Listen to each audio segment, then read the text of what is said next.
ঠিক 4 থেকে 5 ঘন্টা আগে আমরা মটরটাকে ভালো করে জলে ভিজিয়ে নিচ্ছি।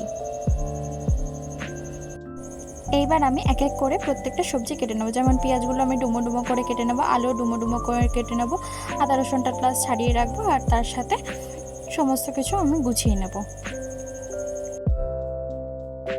এবার প্রেসার কুকারে 5 থেকে 7খানা সিটি দিয়ে দেবো, যাতে মটরগুলো আমাদের সেদ্ধ হয়ে যায়। ব্যাস, প্রেসার কুকারে আমাদের মোটামুটি সিটি পড়ে গেছে। এবার আমরা দেখে নেব যে মটরটা সেদ্ধ হয়েছে কিনা। তো তোমরা দেখো পুরোপুরি মোটামুটি সেদ্ধ হয়ে গেছে। এবার আমরা একটা কড়াই নিয়ে নেব, তার মধ্যে একটুখানি তেল দিয়ে দিচ্ছি।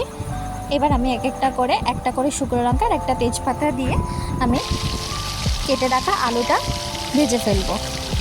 আলু আমাদের পুরোপুরি ভাজা হয়ে গেছে। এবার আমরা পেঁয়াজটা হালকা করে লাল লাল করে ভেজে নেব।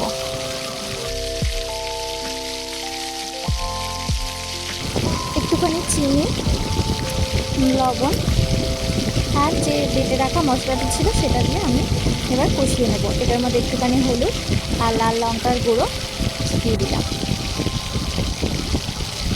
তারপর ভালো করে নাড়িয়ে এবার আমি মশলাটাকে কষিয়ে নেব, যাতে আদা রসুনের কোনো গন্ধ না আসে।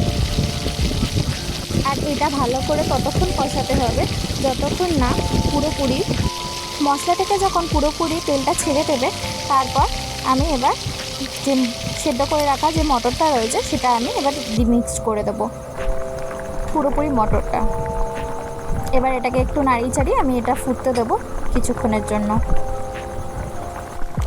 এইবারই ঘুগনির আমি আসল জিনিসটা বানিয়ে নেব। তো তার জন্য আমি জিরে, ধনে আর একটা শুকনো লঙ্কা, তার সাথে গোলমরিচ আর কয়েকটা দারচিনি, এলাচ দিয়ে আমি এটাকে ভালো করে গরম করে নেব শুকনো কড়াই।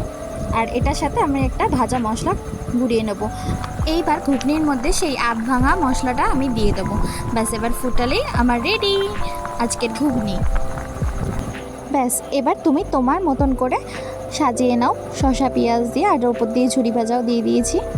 তো যদি আমার ভিডিওটা পছন্দ হয় তাহলে প্লিজ লাইক, কমেন্ট, সাবস্ক্রাইব করে যাও।